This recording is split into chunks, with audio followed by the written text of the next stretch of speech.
మా అత్తగారు వరంగల్ నుంచి ఢిల్లీ వచ్చారు. వస్తూ వస్తూ మా కోసం ఎన్ని తీసుకొచ్చారో చూడండి. ఆంటీ ఏం తీసుకొచ్చారు మీరే చెప్పండి. ఇది మన చెట్టు నుంచి వచ్చిన చింతకాయ. అంటే గింజ తీసే టైం లేదు. ఇది కారం ఇక్కడ దొరుకుతుందో లేదో విడిగా పట్టించిన కారం. అవును, ఇక్కడ మంచి కారం దొరకదా ఆంటీ. ఇది గోంగూర తోటలోది. అదే మన మామిడి రెండిట్లో మామిడికాయలు, తోటకాయలతో పట్టిన ఆవకాయ పచ్చడి. రెండు రకాల పచ్చళ్ళు పట్టినట్టున్నారు కదా. ఇవన్నీ తినేవేనా అంటే పచ్చడిగా? అన్ని తినేవేనా? ఓహోహో, మరి ఇవేమో పచ్చడి పట్టిందేమో పచ్చడి బ్యాగ్తో పచ్చడి పట్టారా?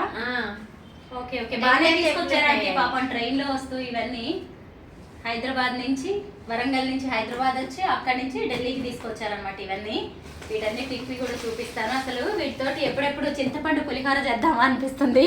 కొత్త చింతపండు కదా, చక్కగా చారు పెట్టుకున్నా కానీ అబ్బా ఎంత రుచిగా ఉంటుందో. పైగా ఇది తీపి పులుపు కలగలిపి ఉంటుంది అనమాట. చాలా బాగుంటుంది అనమాట. ఏ వంట చేసుకున్నా, ఏ పులుసు పెట్టుకున్నా. మన తోట మామిడికాయలు తీసుకొచ్చారు కదా. ఏంటి ఇవన్నీ చాలానే తీసుకొచ్చినట్టున్నారు. తినే మామిడికాయలు పిల్లలు మీరు తింటారని లేదు కదా.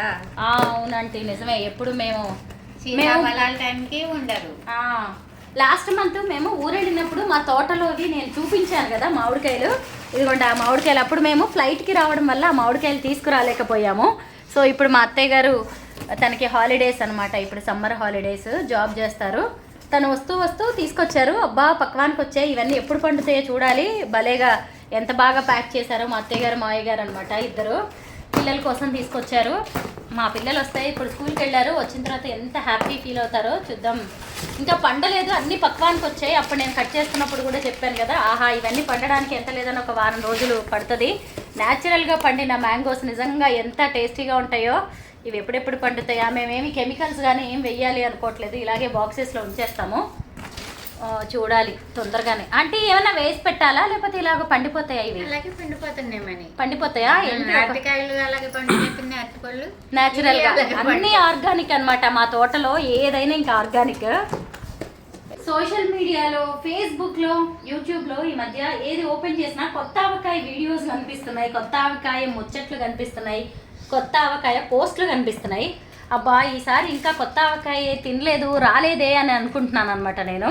ఇదిగోండి మా అత్తయ్య గారు వరంగల్ నుంచి వస్తూ వస్తూ మా కోసం కొత్త ఆవకాయ పట్టుకుని వచ్చారు. అది కూడా ఆంటీ ఇదేం పచ్చడి? ఆవకాయ. ఆవకాయ మన తోటలో వాటితో పట్టిందే కదా. ఏడాది నిలువ ఉండే పచ్చడి అంటే ఇది. ఓకే, ఇదొక ఆవకాయ. మరి ఇదేంటి రెండు రకాలు పట్టినట్టున్నారు? అవి మామూలుగా చిన్న చిన్న ముక్కలు కోసి ముక్కలు పట్టాలి. అంటే కొద్ది రోజులు ఉండడానికి అనమాట. టెంపరీ పచ్చడి అనమాట ఇది. ఇదేమో ఆవకాయ. అసలు అబ్బా మంచి వాసన వస్తుంది. ఎంత చక్కగా ట్రైన్లో వస్తూ ఎంత బాగా ప్యాక్ చేసి తీసుకొచ్చారో. అసలు ఆయిల్ కొంచెమే పోయింది, అంత బాగా ప్యాక్ చేశారు. అసలు కలర్ చూసారా? అసలు పల్లి నూనె, ఆ తర్వాత కొత్త కారం వేసి పట్టిన ఆవకాయ. నిజంగా నాకైతే ఎంత మంచిగా అనిపిస్తుందో. ఆవపిండి, మెంతిపిండి. మా అత్తగారు చాలా బాగా పెడతారనమాట ఆవకాయ. ఆవిడ 2 ఏళ్ల క్రితం పెట్టిన ఆవకాయ మాగాయ నిజంగా ఇంకా ఇప్పటికి కూడా అలాగే ఉంది. నాకు మంచిగా అనిపిస్తుంది ఆవిడ పెట్టినవి. ఇక మా మహాత్మా అయితే రోజు ఖచ్చితంగా వేసుకొని తింటారు. అబ్బా నోరు ఊరుతుంది. తొందరగా అన్నం వండేస్తాను, వేసుకొని తినేయాల్సిందే. అంటే మంచి వాసన వస్తుంది తెలుసా? అసలు చాలా బాగుంది. ఇది కొద్ది రోజులే ఉంటుంది కదా ఆంటీ.